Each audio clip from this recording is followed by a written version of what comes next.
I started to see the momentum happening with what I was doing, and I was like, okay, well, instead of just being some guy like running around just shooting videos here and there, I should make this actually like a production company. Yeah. You know, and I was sitting there in a little office in the basement of the house, and I was like, you know what, I'm gonna make this a music video production company where, you know, I can shoot, I can represent other directors, we can produce stuff, and we can make big videos. Cool. You know? Welcome to Cinema 5D on the Go. Moving conversations about moving images with filmmakers and industry leaders. Brought to you by Kessler Crane, Fujinon, G Technology, and Schneider, in association with Sony. This is your host, Nino Leitner. Welcome to this episode of Cinema 5D on the Go. We're still in Hollywood, California, this time with Ben Griffin. How should I introduce you? DP, producer, director? I do them all, so I guess you can say all three. Yeah. So you specialized in music videos? Yeah, for about the past, 6-7 years, Cool. Pretty much predominantly music videos. But let's take a step back. I mean, how did you get started in the industry? Because I think that's a very interesting story to tell, what, our colleague Avi told us. Okay, well, yeah, I mean, it's a long story. It was a long road. You want to go all the way back to the beginning? I mean, yeah, okay. Sure. Well, I mean, I guess we'll take it back to what kind of sparked my passion in entertainment to begin with. Absolutely. As a kid, I can remember, being in second, third grade, and my babysitter would come over to watch me, and we would literally sit in front of the TV all day and watch MTV. We love music videos. I loved it since a kid, and I love movies. I remember when my mom took me to watch Schindler's List when I was little, and I was just so amazed at the emotions you could get from moving images. And I just knew it was what I always wanted to do. I started in high school. I got the first, little digital cameras that you could plug to like an iMac. To edit video in Final me Cut. too. Yeah. The mini DV. Yeah, mini DV. Yep, mini DV camera, and I was really into cars, so I used to shoot videos of like my car and my friends' cars, and I taught myself how to use Final Cut and cut them together, and just been there, showing people. Start doing our own stuff. And then after high school, went to film school at Academy of Art in San Francisco. But you are from San Francisco? Yes, I'm originally from the Bay Area, small town called Fremont, home of Tesla cars now. I grew up there in the Bay. Went to Academy of Art. Academy of Art was cool, the best curriculum in the world, but I learned the basics for the first few years. But then my mom passed away about a year into going to school, and it became kind of difficult because I had to kind of start taking care of myself because I was only raised by my mother. So eventually after the second year, I had to stop going to school, and I just started working.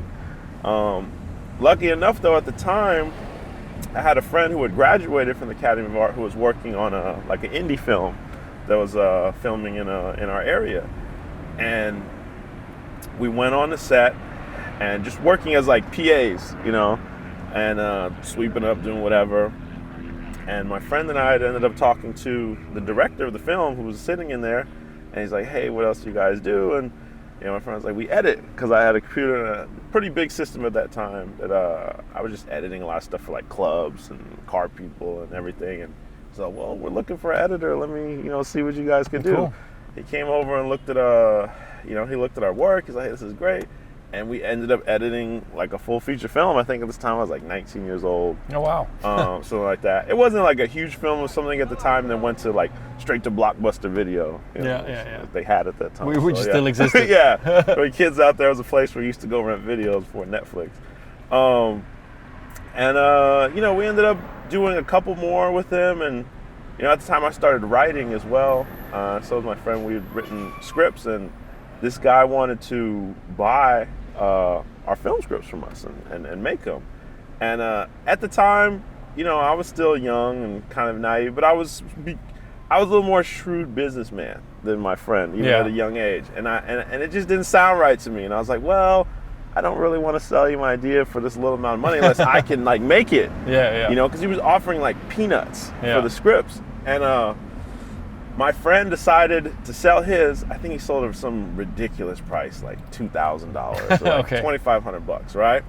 And the guy had told us that we would be able to, work on it, participate. But anyway, what ends up happening is this guy disappears. He comes down here to LA and ends up getting $1 million Oh, no. for the script. Yeah, that my friend had wrote, but my friend had signed all his rights away to it, and so he didn't get anything, no credit, no money, no nothing. Well, $2,500. Yeah, $2,000. Yeah, he got $2,000. So after that, I was so just like kind of just turned off by entertainment, and I didn't really think it was something that was gonna like work out for me. At least like on the movie side, being in the Bay Area, it wasn't much of a entertainment scene up there, and it just didn't seem like attainable. And so spent a few years just doing other random things, and then I eventually came back to entertainment through a different route. A few years later, I was very much into like the import car show scene at the time, and I'd seen there was companies making like DVDs of car shows, and they were pretty cool. And I was into cars, I was into cameras and film, so I was like, hey, let's get some cameras and let's go film some car shows and some car models and stuff like that, and do little features, but do it more interesting, more cool, because everyone's doing a very documentary style. Yeah. And I was like, what if we actually staged it? We made it look more like high production value. And so at the time we went and it was one of the first like broadcast news cameras that did 24 frame. It was called the Panasonic SDX 900. It wasn't even HD, it was standard def, but it was a video camera that did 24 frame per second. And we filmed our videos with this, and we even set up some scenes where we had lighting and staging, and so it kind of looked somewhat like a music video. Some of it, it wasn't all like a docu-series type thing. And we kind of, we printed the DVDs ourselves, packaged them, shipped them across the country. We went to car shows around the country selling it, and eventually, after making calls, I got hooked up with a distributor. Which was one of the bigger DVD distributors at the time. It was called Image Entertainment. They're probably not even still around. Yeah, I remember them. Yep. Yeah, and so we got a distribution deal through them, and we were getting distributed, and it was going cool at the time.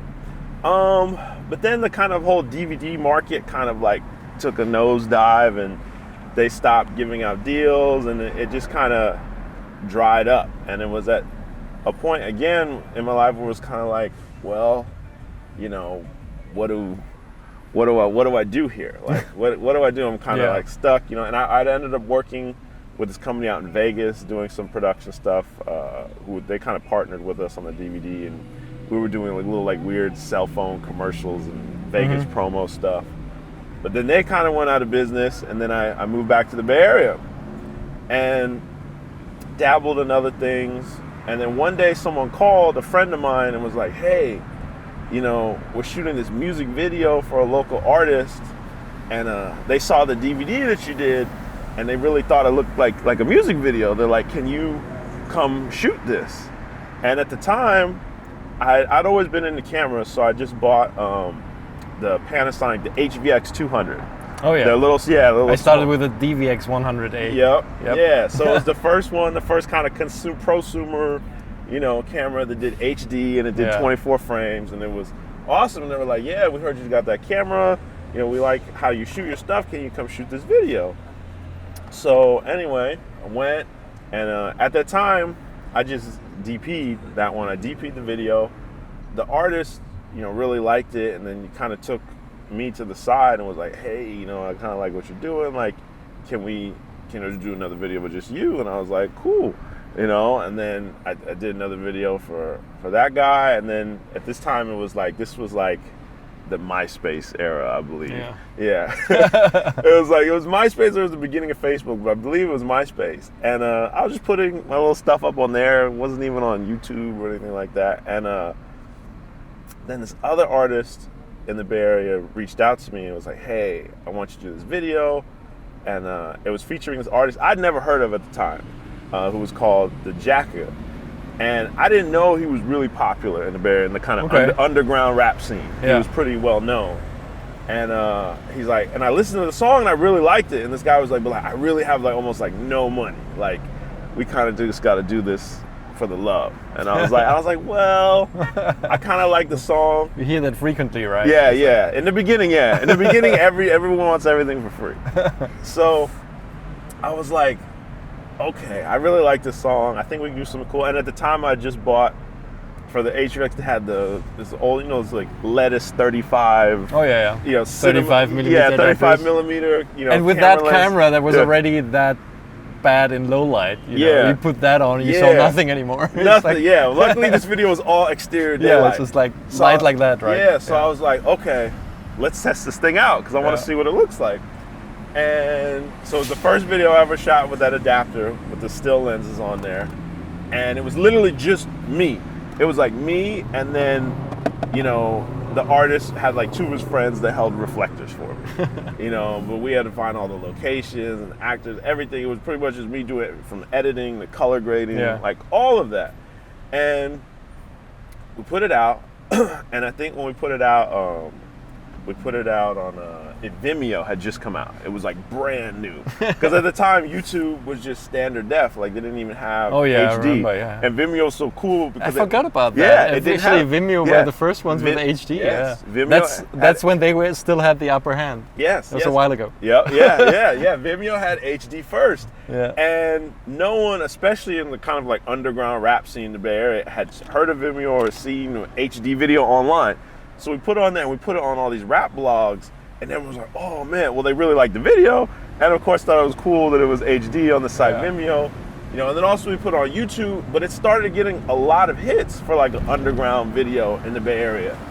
And what so happened was that actually the programming director at MTV Jams somehow saw this video online, and reached out to us and was like, hey guys, like I really like this video, I really like this song, and he's like, I want to put this on TV. And then that ended up being my first music video on TV, and then around that time, actually probably maybe even a little before that video came out, I started to see the momentum happening with what I was doing, and I was like, okay, well, instead of just being some guy like running around just shooting videos here and there, I should make this actually like a production company. Yeah. And I was sitting there in a little office in the basement of the house, and I was like, you know what, I'm gonna make this a music video production company where, I can shoot, I can represent other directors, we can produce stuff, and we can make big videos. Cool. And that's what I decided at that point, and what I started building towards, and eventually, after about a year after that, we opened an office in the Bay Area in a little city called Hayward. And then through that first artist I worked with, we started working with a rapper from the Bay Area named E40. And he's probably one of the biggest rappers, from that. Not probably, he is the biggest rapper from that area. Because he's known nationwide, worldwide. Yeah. Everyone else we're dealing with were like local artists. And so when we started working with him, it really helped get my work out to like a larger audience, And then after kind of doing it up there for a few years like that, I realized that if I wanted this to expand and go to the highest level, I probably need to go to LA, because it was like the hub of entertainment. And I was even finding at the time, like, we had lucked up on a few people. Like, we did a video for like a football player in the Bay Area, and like, he gave us a pretty sizable budget at that time compared to what we were doing, and we just couldn't even find the stuff that we needed, like the facilities or the equipment to do what was necessary at that budget level up there. And so we had to come to LA to shoot. And that started happening a couple times where, like, if we had bigger projects going on, we had to come to LA. And then I realized at that point, I was like, I just have to make the move,